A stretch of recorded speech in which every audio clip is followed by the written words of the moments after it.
Hello, MotoAmerica fans. It's time for another episode of Off Track with Carruthers and Bice. You'll laugh, you'll cry, and you may even learn something from this unlikely pair and their special guest.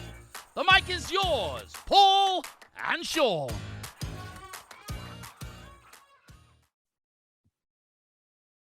Good morning, everybody. This is Paul Carruthers, and welcome to our weekly MotoAmerica podcast, Off Track with Carruthers and Bice. I'm joined, as always, by Sean Bice, who's out in Ohio. I'm in Southern California, and this is episode 171. So we've done these podcasts 171 weeks in a row. I don't think we've missed one. We had we did a re-air of our one with Ben Spies around the holiday because we couldn't make anything work. But other than that, we haven't missed one. So congratulations, Sean, and thanks for always being here with me once a week. You too. I mean, it's amazing that we've hung in there. It's like we're so faithful to it. Paul, today I have to go by the name of Miami Bice because it's ice baby here in Ohio. You know, I was going to say that I didn't even want to talk about the weather today because we normally do. But like, honestly, if you could look out my window right now, vomit would come up in your throat and you'd have to swallow it. I'm vomiting in my mouth right now just thinking about it. Yeah, I mean, it's one of those, and Hayden Gillim, who's our guest, we'll bring him in a minute. He's experienced this before because I know he's lived at Josh Hayes' place in Oceanside before and spent winters out here training on his bicycle. So he knows exactly what I'm looking at. It's 65 degrees, not a cloud in the sky. Like, you just want to go get on your bicycle and start riding. So it's one of those days here. And I know you guys, I don't know about Hayden's weather, but I know you've been suffering a bit with this huge storm. So it's kind of like I'm sorry, but not sorry kind of thing, you know? Yeah.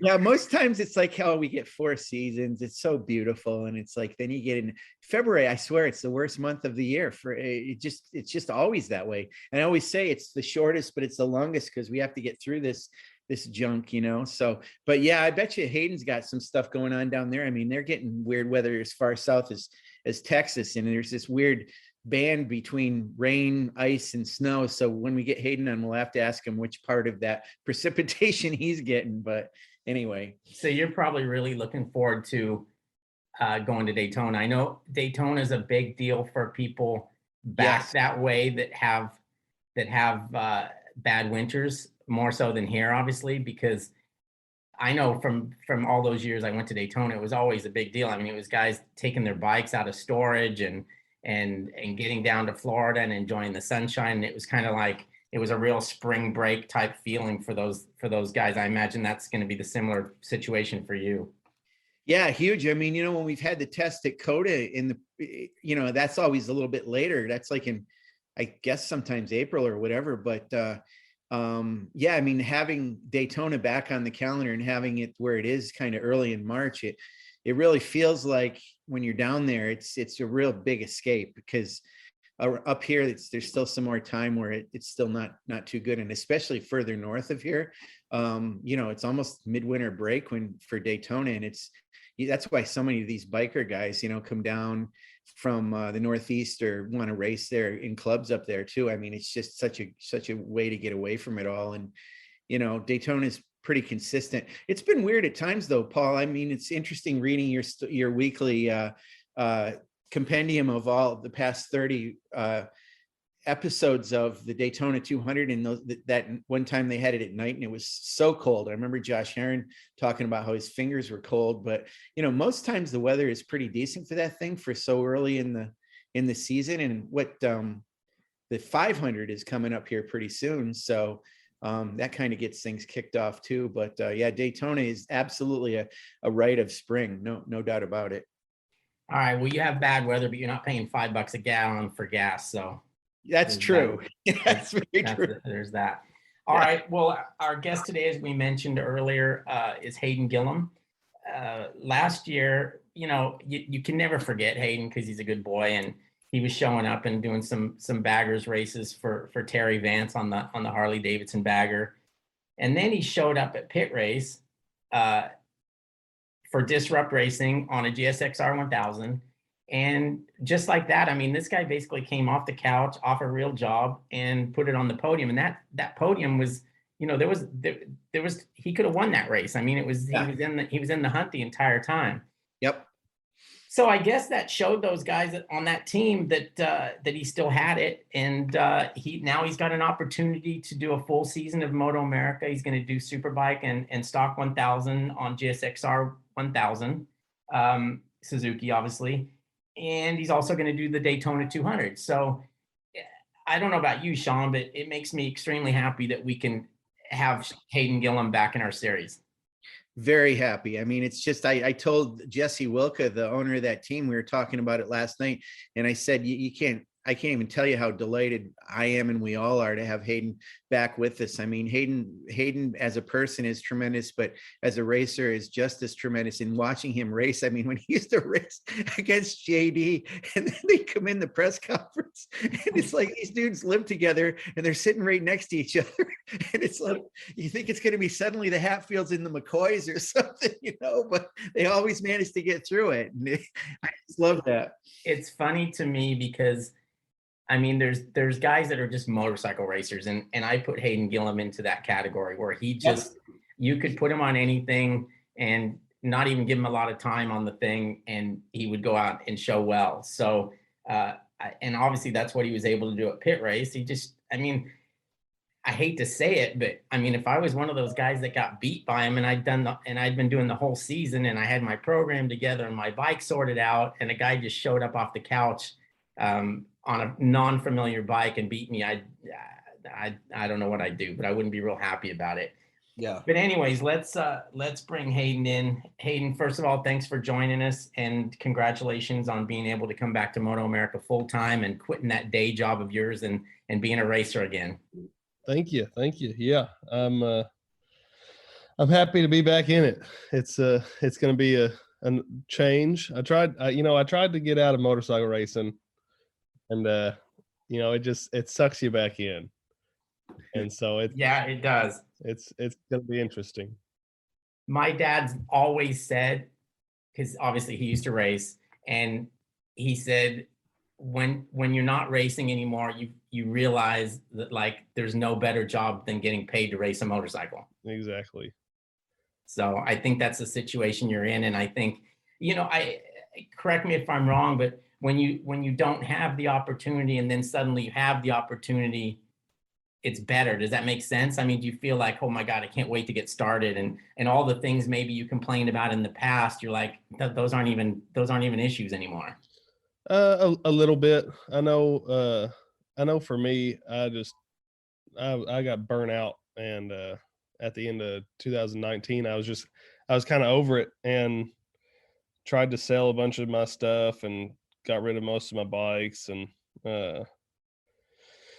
then in 2020, I went and did a couple flat track races, and on a Harley in the production twins, and then Terry asked me if I wanted to ride the bagger at Laguna, and so I was like, okay, you know what, I'll riding a bagger, it'll be pretty fun. I'll go out there, I'll do that, we'll have a good time and get a little vacation out of it, go out to California for a couple of days, and then he decided he wanted to do it last year, and I enjoyed that first race a lot, and then last year we had some problems with, we didn't get to test as much as what we would have liked, and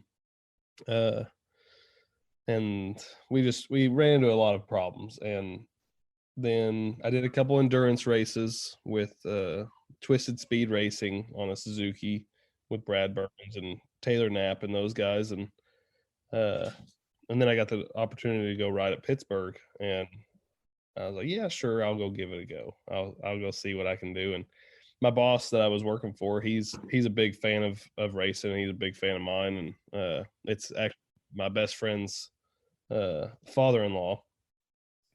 And so he was cool with me taking off, going racing, doing whatever I needed to do. And but this year, trying to go back full time, do the full series, I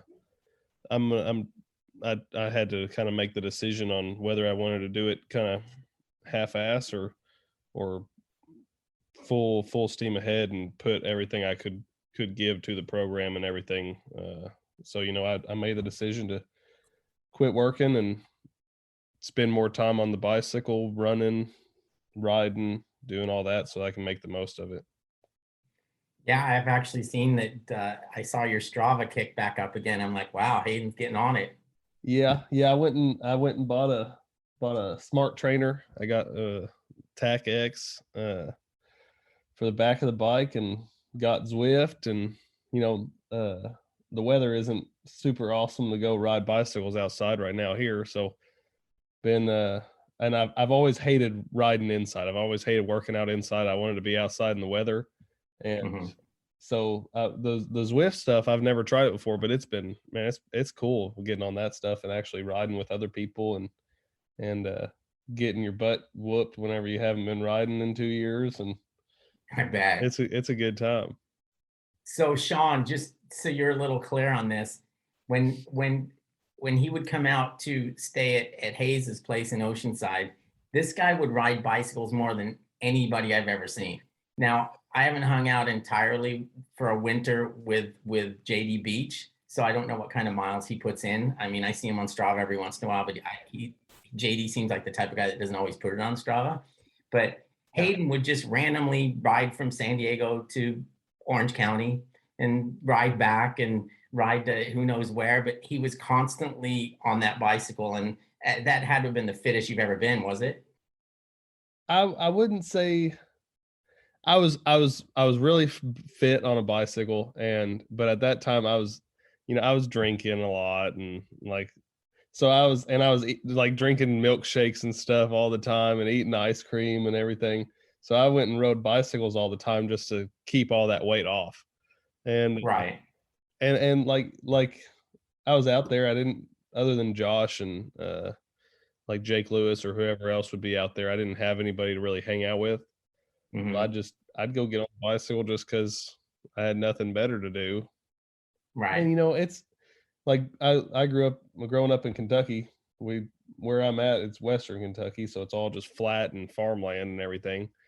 And so going out there and going able to ride up in the hills and in the mountains and stuff, it's cool to kind of go explore. And it's a lot different whenever you're exploring on a bicycle versus like in a car or something like that. And whenever I was living out there, I was kind of crazy about it. I just loved riding my bicycle then. And I'm hoping I can kind of get back into that, but we'll see. I don't know if I don't know if my butt can handle all those miles anymore. Getting old. You alluded to it. You did, I don't know exactly when it was, but you made some big changes in your lifestyle. Mm-hmm. Am I right? Yeah. 2018 everything kind of changed. I met Summer and I decided I kind of needed to chill out a little bit and then grow up with hair and work on what life's going to be after racing. And so I stopped drinking as much, which now, heck, I might drink, I might have a drink once a month or something, if that. Right. And, started eating healthy and tried to stay fit. And now we're married and we've got a 4-month-old, and now I definitely have to stay fit because I got to be able to live for a long time so I can make sure he's good, and I got to stay healthy. So, whenever I'm 60, 70, I can hang out with the grandkids and do all that good stuff. So now I have to stay healthy. Hayden, it's funny. I think it was maybe in October.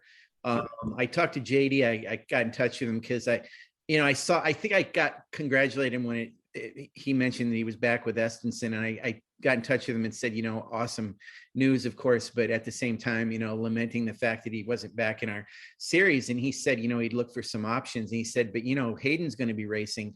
And so I knew about it back then. It's funny. I was talking to your team owner, Jesse Wilco, about that again, among other things last night. And he said, yeah, we've had it planned for a while. It was just kind of putting things together. So you've kind of known you were going to do this for a little while. Is that right? That you've been planning for it somewhat? Yeah. He's been on this has been on the table for a while. And then I knew Terry was wanting to do some more bagger stuff, and I knew the series was kind of going to get a little bit bigger. They were going to have more races for the baggers. And then I had another bagger team kind of on the table for a little bit, but but now, in the past, whenever I was racing, I didn't really think about the money and everything as much because it was just me, and all I had to take care of was myself and my van. And now we've been building a house, and we've got the baby, and I've got her, and we've got to do insurance and bills and all that stuff. So now it's kind of been more whatever could provide the most for my family is kind of where that's where everything's kind of pushing me right now. And with Jesse, he was able to offer me, the best deal and the best opportunity to do that. And then because of being in the Superbike class and all that, sponsors and everything have been a little bit easier to come by, and running a full season and doing all that kind of stuff is just, it made the choice a little bit easier for me. Whereas in the past I would do what I thought would be more fun. And now, which I know riding 1,000 will be a ton of fun.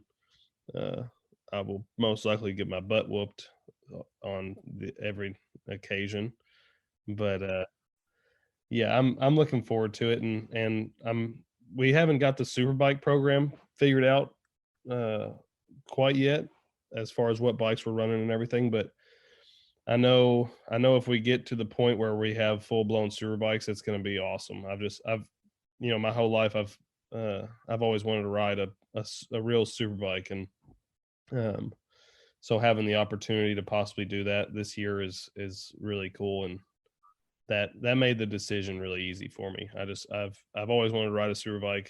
This is kind of the only shot I've ever had at it, and I definitely want to try and go out and win that Super Stock championship. So we'll see how that goes, and we'll see. I know that class is super deep. It was a fun race last year at Pittsburgh, and I know I've gone back and watched a bunch of the races, and those guys, they fight hard for it, and that's what I grew up doing. I like the fight, and I want to come out here and give it all that I can. This is a point that I really want to emphasize too. You mentioned this about the Superbike. So I'm trying to make it clear in the story I did earlier this week, and people picked up on it and really understood it, that the fact that you're going to be racing in Stock 1000 on one bike, and you're going to be racing in Superbike on actually a different bike. You're going to have two different spec motorcycles. So this is not Stock 1000 and Superbike Cup like a lot of guys do. And that's a great program too. And it kind of goes hand in hand with a few weeks ago on an all hands meeting that we had at MotoAmerica. Our COO Chuck had emphasized or mentioned the fact that they want to try to put some emphasis on riders that can race both classes. And it doesn't have to be you race your Stock 1000 bike in Superbike Cup. That has its advantages, tires and things like that, but yeah, you can actually race in both. And, we always hear these fans that talk about how back in the day, Miguel would race in obviously 600 and Superbike, and a lot of guys did that. But, back then it was only 2 races. So you on some weekends will be racing 4 races, and at the least you're going to be racing 3 races. So you talk about your fitness. I mean, it's a tall task, but certainly like you said, being able to be on a Superbike this year, full on Superbike is going to be cool for you. You've got to be really looking forward to that. Yeah, I am. And I mean, that's, I grew up watching those guys. I grew up watching Nicky, Tommy, Roger, Aaron Yates, Duhamel, Mladen, Spies. I grew up watching those guys race multiple classes, and I've actually, I've actually still got some VHS tapes of races in Road Atlanta from like 01 and everything. And I've gone every now and then I'll go back and I'll watch those races just to kind of see how it was. And man, it's so cool because those guys were riding everything they possibly could. And it's cool to see the series kind of trying to push that again. I know it is difficult with, this day and age. It's hard to, so the sponsors aren't quite there as like what they used to be, but seeing people put that effort in is really cool. Coming from that era of watching those guys do that week in and week out. And so to be able to try and do that this year, I know it's going to be tough. It's funny taking those 2 years kind of off from riding a big bike or riding a 600 or 1,000. my riding fitness actually didn't really go away. My overall fitness hasn't been there, and I've been a little bit bigger than what I should be, and it's funny, like Pittsburgh and stuff, it just, where I was in 2019 and 2018, I could take off the start and be right up to speed and go. And where last year at Pittsburgh, I noticed whenever the race kind of got started, it took me a couple laps to get going. But then once I got going, I could do that same pace every lap. And I know doing the couple endurance races I did with those guys last year helped with that. But yeah, so I'm hoping I can just get that instant get up and go speed back. And then hopefully get a little bit more outright speed too, just with being a little bit more fit and being on the bike more and actually, getting to do some testing and ride a lot. So we'll see. I think it's definitely going to be tough, doing 2 superbike races and then 2 stock races or 1 stock race, however many it is, depending on the weekend. It's definitely going to be tough, but I'm really excited about doing it. Whenever we did the stock 1,000 stuff in 2017 and 2016, we kind of did that where we would do 2 races a day. And I really enjoyed that personally. I like that because the second race I always seem to do a little bit better. So I'm looking forward to kind of doing that same kind of stuff this year. So we're going to see how it goes. And, it's not going to be easy by any means. All these guys are so fast, and watching the races last year, especially Superbike, I'm going to be in over my head for a while. So we'll see how quick I can get up to speed and how bad I get my butt whooped off the bat. It's funny. I was looking at the photo. We used some of the photos of when you were at Pittsburgh last year, and when you were there and we came around to talk to you in your paddock area, I didn't realize until I looked at those photos and studying that you were wearing the leathers that you actually wore back when you were doing that man van thing with Cycle World. So those were a couple-year-old leathers, and you fit into them still. So that was all good. Oh, they were snug. They were pretty snug. There wasn't much more room left in them. That zipper was screaming, Sean. Oh yeah. Oh yeah. So, but I want to ask you, because we remember the battles that you had with JD in Supersport. And one of the things that was always interesting with you on that bike is you used to have some issues with the clutch, which I always took it to must mean that, you're a bigger guy and it's a smaller bike. So I didn't really ask you this last year at Pittsburgh, but I would assume being on a GSX-R1000, the bike must feel just a lot better for you. And it just must be a bike that fits you better than a little Supersport bike. Would you say that's true? Whenever I rode the 600, I thought I fit on the bike really good. It was just, the straightaway speed I struggled with just because the bike I couldn't get tucked in quite as tight as what I needed to. And then, the bike didn't have the umph. But as far, just cornering and everything, I felt awesome on that 600. And I know last year on the 1,000, it definitely was nice having the little bit of get up that bike has compared to the 600.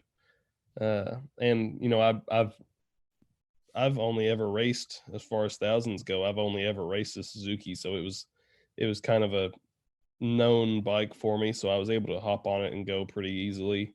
But it definitely doesn't hurt that it's got all that extra power to push my big butt around. When you showed up at Pittsburgh, did you think you would do as well as you did? It kind of surprised us a little bit, and I'm sure it surprised other people in the paddock. But did it surprise you, or is that what you expected, was to run at the front? I don't know really. I was going into it just to have fun, and in my head I wanted to run with Jake and Travis and like Michael and Corey and all those guys. I didn't know exactly where I'd slot in, having not been on the bike and not raced in a while. But I knew if I was fully fit and been on the bike all the time and everything, I knew I could run with those guys if not battle with them and beat them. So it didn't surprise me a ton. It surprised me that I was able to go the full race distance and like was kind of getting to where I was tracking the guys down towards the end of the races. But I really wish, and I've talked about it with Jesse, I wish I would have taken off work Friday and gone up there and got the practice and qualifying and everything in Friday to really see where I would have slotted in and had the bike really dialed in and set up and be able to really make a run at it for the races. But that's just it happened like that, and I had to work. And that's right. I completely forgot that. I mean, that makes it doubly as impressive. Yeah, and I love it. I love going back and watching that race because growing up, whenever I was doing flat track as a kid, Danny Walker would come into the races and he'd sit there and he would bet like me and JD and my brothers. He'd bet us like $50 or $20 or something every race if we jumped the line and then have to go all the way back to the back. And then he'd bet us $20 or $50 or whatever it was if we could win after jumping the line and going to the back. And so it like brought back a lot of memories having to fight back through the pack like that. And so I enjoy those kind of races. It makes like it as a rider, whenever you kind of get into that groove and you're able to just kind of click laps off like that, and you're able to make passes and kind of put the bike wherever you want to put the bike, it makes you like it really reminds you why you love racing and why you love doing what you're doing. And I've always enjoyed road racing because once you get into that rhythm and you can hold it, it's like there's no better feeling on a motorcycle than just putting in laps and just going fast. And so I loved that stock 1000 race last year. It was such a blast. And yeah, I'm hoping I can kind of put that same type of runs in this year, but we'll see.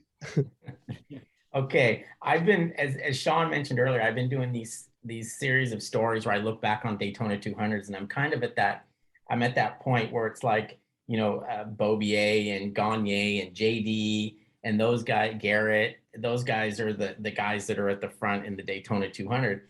And I noticed yesterday, because I knew we were going to do this podcast, I'm like, that's weird that Hayden's not in any of these results or these races. And then I saw in your press release this morning when I look back at it, and you've never done a Daytona 200. What was going on during those years? And forgive me for not knowing, but what was going on during those years that those guys were racing in the Daytona 200 and they're kind of like your group, but you weren't there? Well, so the last time we ran at Daytona was 2014, I believe. Yeah. Yep. So I was only at that time, I was, in 2011, 2012, 2013, I was still in high school, or somewhat in high school. And I wasn't, man, I look back on it all the time, and I wasn't really focused on racing back then. And, I was wanting to be a kid, and having grown up racing and everything, I missed a lot of stuff that I now looking back, I would not change it for the world. But whenever, back then I wanted to just hang out with my friends and stay at home and do all this other stuff and not go work out, not go ride. And so, I never got because I wasn't putting in the work and the effort, I never got the opportunity to do it. I was always there. I was I was just in the other class, the other 600 class, not the big boy class. So, I'm looking forward to doing it. It's going to be a lot of fun. It's going to be really tough.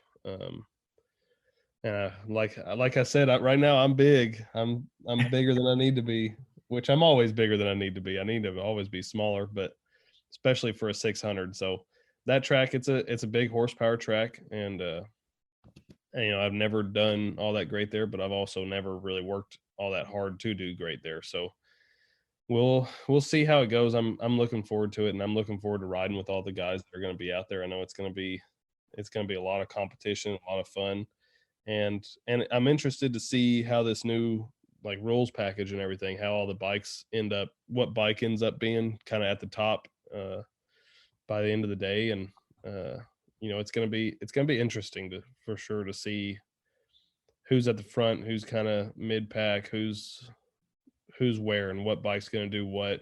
If a certain bike's going to have to make up all their time on the infield, or if there's a certain bike that's going to make up all their time on the banking. And it's going to be a ton of fun. I'm really looking forward to it. I know I haven't got to see a lot of people in a while, so I'm looking forward to seeing everybody and getting back down to Daytona and get out of this crap weather that we've got going on. So it's gonna be a lot of fun. When you talk about the fact that you're big, and you don't have to tell me how big, but do you go into this like, I need to be 170 pounds, or I need to be 180? Do you have a weight goal? Is that how you look at that, or do you feel it like from just a fitness level and the rest of it takes care of itself? It's for me, it's a weight goal. In the past, whenever I was racing against JD and like Bobby and all those guys, I tried to be around 175 on the 600. And because if I go any lower than that, I start getting, real weak, and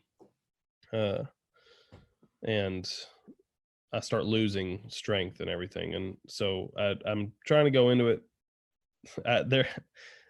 to be honest, there ain't no way I'm getting down to 175. I can tell you that. I've got a long ways to go to get there. It's just, I know whenever I was with Ridiculous, we would go to Utah and we'd see this sport coach. He was the sport coach, the sports doctor for the BMC bicycling team, the Tour de France guys. And he told me that I retained muscle whenever I wasn't working out, because every season, as soon as I'd stop riding my bicycle, within a week I'd blow up 20 pounds. Right. And so right now I haven't really worked out like I should have in 2 years. So I'm a little bit big, and I know I'm down a few pounds already just in the last week or two. And been drinking a lot of smoothies and a lot of water, and no more sugary snacks all the time. I told Summer, I was like, we got to cut that out. And so it's going to be tough. But I'm looking forward to seeing what we can do.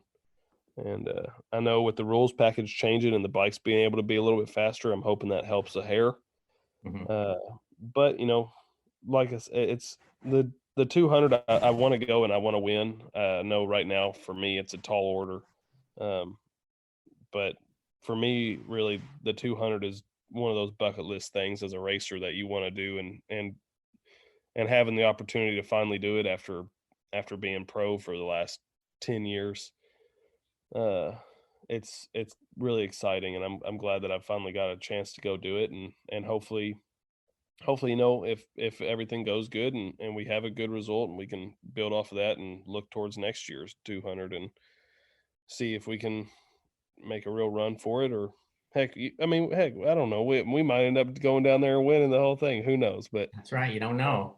Yeah, but it's for me right now, it's a good baseline. It's a good starting point. You know, I'll get to go down there and I'll get to race against some guys that I'm going to be racing against this full season. So to kind of get on track with them and see what I can do with them, you know, because a 600 is just a little bit, it's just smaller than a 1000, not by a lot. And, you know, everybody's strengths are going to, I think everybody's strengths are kind of amplified on a 600. Whenever you're really good at something on a 1000, you're going to be great at it on a 600. So seeing where everybody's strengths are and everything on the 600s will help a lot going into the full season. Well, I always think back to there was one, they always did a Dunlop tire test before race week at Daytona in the off season. And I remember Anthony Gobert, when he was riding a Vance Hines Ducati, showed up and literally, I think they had to lay him on the table to get the zipper up on his leathers. And I asked him what was going on. And he said, mate, I just want to be as fat as I can to show these guys I can beat them even when I'm fat. So I don't recommend that, but it can be done. Oh yeah. He's a little shorter than I am. Right. Yeah. His heavy wasn't as heavy. Yeah. You're a bigger dude. Oh yeah. But no, that's a pretty good story. And I remember Gobert. He was always, and as a younger kid, you know, I always looked up to that. I was like, oh, he doesn't give a rip. He's just going out there and riding. I'm like, that's how I want to be. Right. Now, as I'm getting older, I'm like, man, you can't be like that anymore. Well, you know, it's funny, Hayden, we don't know yet what Jake Lewis is doing this year. And that part of his deal hasn't been announced yet, but obviously he is defending, he won last year's Stock 1000 and Superbike Cup Championship, and he's your sort of neighbor. He's part of the OWB gang. So there's a little bit of honor to uphold there probably this year with you maybe coming away with that championship like Jake did last year. Has he rubbed that in your face at all? Oh, no. Since he knows better. Up until this announcement kind of happened, I'd talk to Jake every now and then, but we haven't talked about racing, and I've been kind of waiting to see what he's been doing. I know M4 is kind of holding off on, they haven't said who's riding their bikes yet. So, and I know with him being affiliated with them in the past, that's kind of where my head's going. So it's like last night I texted him, I was like, when you guys announcing what you got going on? And he hasn't answered me yet. So I'm hoping they announce it soon, because you know, me and him, we haven't got to race a whole lot in our professional careers. And like last year at that race in Pittsburgh, I still didn't get to really race with him because he was, you know, he was starting at the front, and by the time I was getting my stuff going, it was already too late in the race. And you know, I was super pumped to see him get back out there and win that championship like he did, and you know, show everybody that me and him and the guys from Owensboro, we've still got some fight left in us, the guys from Kentucky. And you know, I'm hoping whatever he's got going on this year is something really good for him. I'd like to see him get back on a Superbike. I know he's got some unfinished business in Superbike, and I'd like to see him go out there and do really well, and you know, hopefully I'll get to be on track with him. Hopefully I get to race with him a little bit. And yeah, it's going to be fun. I'm hoping me and him have really good years this year. And if he doesn't end up racing in Stock 1000, you know, I'm happy to try and take that mantle from him. So we'll see. It's going to be interesting for sure. I know it's going to be a tough season and a long season, but I'm looking forward to it. I'm looking forward to being back and looking forward to the fight ahead. That's always been my thing with racing, is as long as there's a fight for me, I'll be happy doing it. So I'm just, man, I'm excited to be back. It's been hard the last couple of years to sit there and watch the races from the sideline on my phone or my laptop, and yeah, I'm really excited to get back out there. Last year you were at Pittsburgh, you were number 77. Are you going to be back to 69 again this year? Yeah. I've so I was kind of debating on running 69 or not. I yeah, after last year and the year before, I didn't get to run 69 because of, just getting signed up and all that. And then Terry wanted to run 79 on the Harley, so That's right. So I ran 79 on the Harley, and then 69 wasn't available because JD had ran at Brainerd. He ran 69, so I couldn't run 69 last year.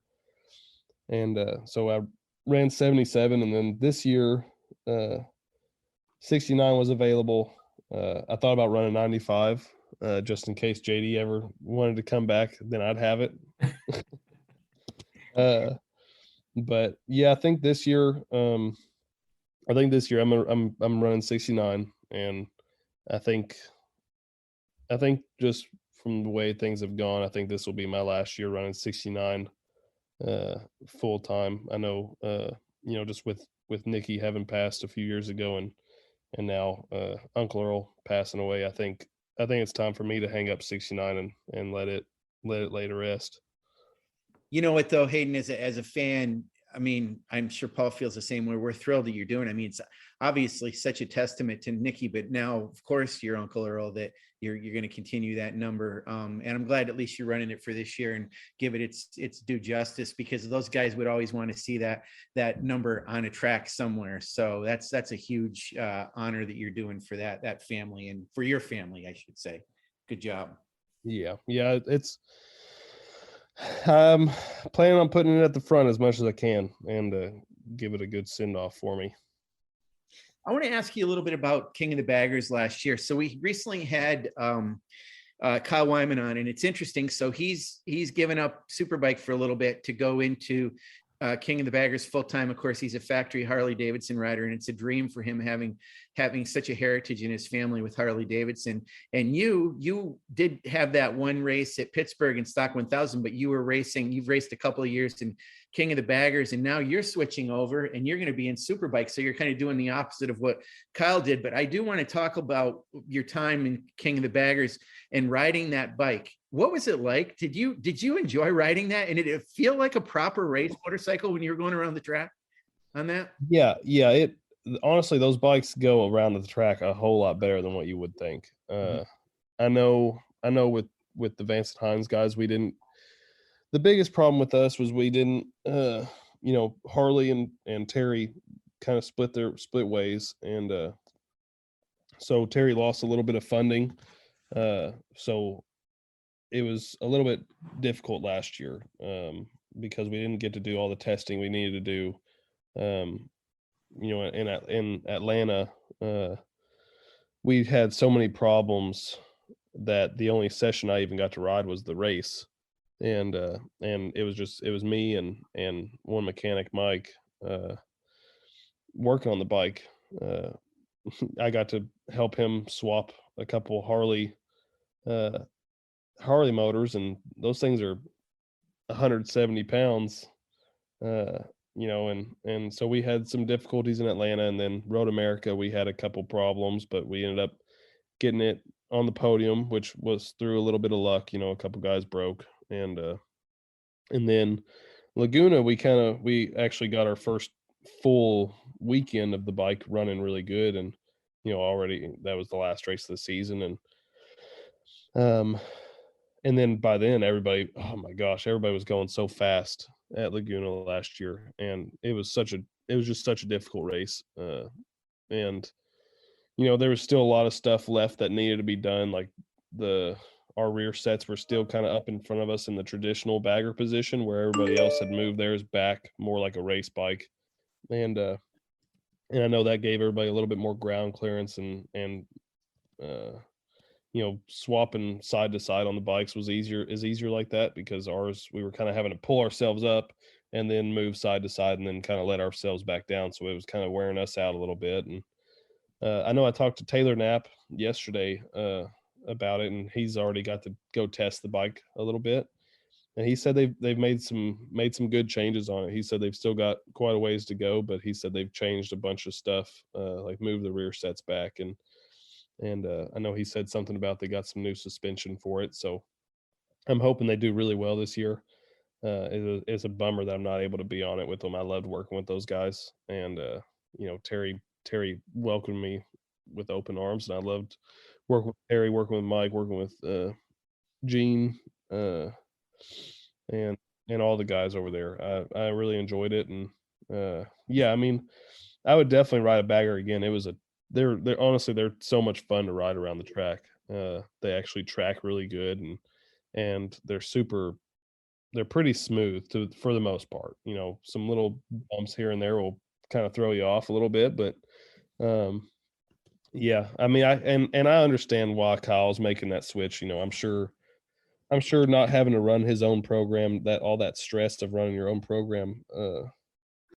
I ran my own program for 2 years in 16 and 17, and nowhere near the scale at what he was. So I know what that stress is kind of like, and I think it's the right move for him at this time, just to kind of lay back and not be so stressed out trying to run baggers and Superbike, trying to run his own program and then also do all the Harley stuff. I think he's going to really enjoy, kind of being a little bit more relaxed and being able to just focus on what he's got going with the bagger and with the Harley guys. And I mean, it's good to see. I know those guys are putting a lot of money into it and are bringing a lot of people into the sport. I know that class is helping the fans show up. At those couple races last year, the amount of Harleys and Indians that were at the track was pretty insane. And it's cool to see. I'm glad I got to be a part of it. I'm glad I got to be a part of the inaugural race and kind of get the fans into it right off the bat. So it's cool to see. I'm hoping it just keeps growing and keeps bringing more fans into it, and I'm excited to see where it goes. Okay, Hayden Gillim, we've come to the part of the podcast where I'm going to tell you a story. Well, and I'm going to tell Paul the story too, but I can listen. Yes, sorry. I told Hayden yesterday to texting. I said, I got to tell you a story during the podcast. So here we go. So the last time we had you on the podcast, I think you were in Kenya. You were on a mission, a faith mission, which was cool. And you were looking at Kilimanjaro or going up it. And I was telling you all about that Toto song, Africa. And you said you hated it until I started giving you the lyrics and you realized it was kind of a spiritual song. And you're like, yeah, I kind of like that now. So I got another one for you. Hayden, are you familiar with the band Journey? I'm sure you must be. Oh yeah. Okay. Do you know the song Stone in Love? I don't. Okay, so you got to look this song up, and I'm not gonna sing this to you, but I'm gonna. Are you sure? I'd love for you to sing. No, not me, but I will read you the chorus. It goes, "Those summer nights are calling, stone in love. Can't help myself, I'm falling, stone in love." That has got to be your song for the summer, and Summer your wife. See, it's perfect. It's got summer in it. It's got your baby Stone. You gotta play that before you go out for every race this year. And by the way, it's a great song, and it's truly Steve Perry, one of his finest. So, awesome. And Summer, I just got to have a shout out to her. I can say this to Hayden because he knows where my heart is. But the girl, I call her the girl with the smiling eyes, because whenever I look at her, she just looks like she's always happy and smiling. So I picture that all the time now that you have the baby, and it's great. You're going to have the three of you guys at the track this year, and can't wait to see you guys. But fire up that Journey song and before you go out on the track, and you're guaranteed to win, I think. I'm going to go downstairs. I'm going to listen to it right away. I'm going to have her sit down and listen to it with me. We'll see what you got brewing here. Okay, sounds good. I don't even know if I can close. I'm so choked up.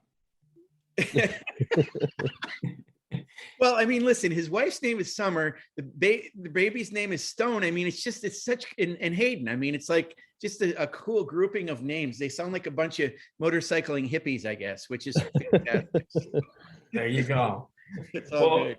I want to thank you, Hayden, for coming on the show this morning. And again, we told you how excited we are to have you back in the series. And and I'm sure there's a lot of other people that are excited as well. So welcome back. Glad you were able to quit that day job and become a motorcycle racer full time again. I know you've got some training ahead of you and some weight to lose, but I have few doubts that you'll be able to pull that off and show up at Daytona in great shape and ready to go. So thanks for coming on. And Sean, thank you all, as always.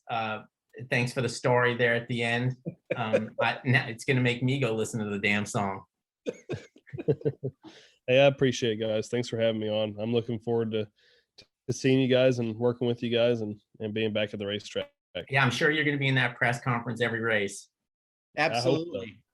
Hey, I want to just real quickly throw in here, especially now that Hayden's back and better than ever racing in Superbike as well as Stock 1000, that the fans out there, there are a lot of Hayden Gillim fans, a lot of fans of the boys from Owensboro. So absolutely go to our website and sign up for our Live Plus streaming subscription service. It's right now at a preseason price, real good price. And also you can get your tickets for all of our rounds. You can go to our calendar, and each of our rounds has a little button that says tickets. Just click on that and whichever ones you want to go to, and hopefully you go to all of them and tour the country like we do. And when you can't be at the track, or even if you're there, definitely sign up for Live Plus, because Daytona is part of that this year. And it's 11 rounds instead of 10, and we're offering even more than we have in the past. So there's a lot of great stuff coming up from the broadcast point of view, and also being able to see our races. So just wanted to get that in there. And Hayden, you're going to be having people knock down the doors to get tickets to see you race, because you're a fan favorite for sure. And thanks again for being on with us. Oh yeah, I appreciate it, guys. All right, boys, have a good day. Hey. See you guys.